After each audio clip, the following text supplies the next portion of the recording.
درود دوستان، به کانال رچتو چینج خوش اومدید. داخل این ویدیو میخوایم این حوض سرامیکی که میبینید رو دست رو بررسی کنیم، با هم دیگه آنباکسش کنیم، ببینیم چه از چه قراره، چه کیفیتی داره و لنز توری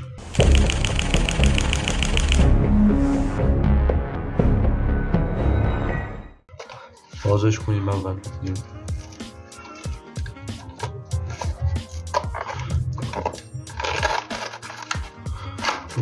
داخل زردش چیز خاصی نیست، فقط خود حوضیت بکنم خاتمش اول در بیارم من گذاشتن سزای خود حوضیه خوب باشه. خب یا بیرون جسو ناز میکنه. خب داخل کارتونش خاصی نیست، فقط خود حوضیت با سیمش. لوبه قابلیت تنظیم دما داره، یه حدودی میتونید دماش رو تنظیم کنید با ترانسفیرمتری که روش گذاشته. نوچش هم صورتی که میتونید بازش کنید و عوضش کنید. چیز سرامیکی داره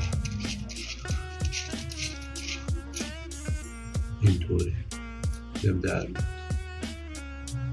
حالا ببریم میرسیم روش بزنیمش به برق، ببینیم که چقدر طول میشه چه تا گرم بشه.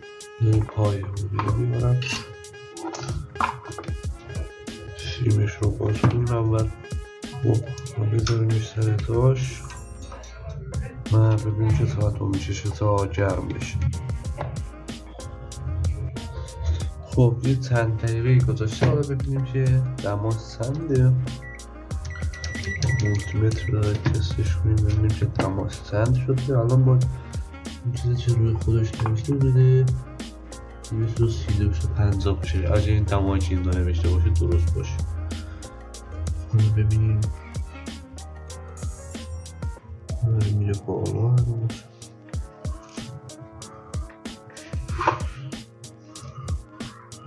حدود 120 درجه هنوز گرم شده در اون حد فکر کنم 140. خب مولتیمترمون به دمای مد نظر میرسیده. حالا گلو آب میکنه، خیلی راحت هم گلو آب میکنه. حالا اینطوری من تستش کنم، خیلی راحت گلو آب میکنه. حالا این مقاومت رو گلندود کنیم میدیم که طوریه، خیلی راحت باش کار کرد، لیمپاری کرد، عالیه. خب میخواییم دو تا قطعه رو باش هم دیگه وصل کنیم. طوریه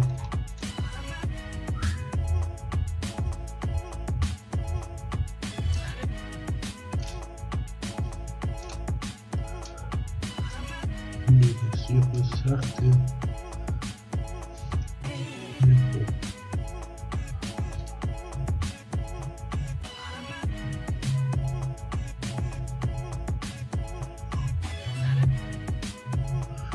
این دو تا مقاومت دیگه رو هم دیگه وصل کردم. من بدون استفاده از روغن خوبیه، خیلی خوبیه. نوچش هم ریزه، میشه راحت استفاده کرد.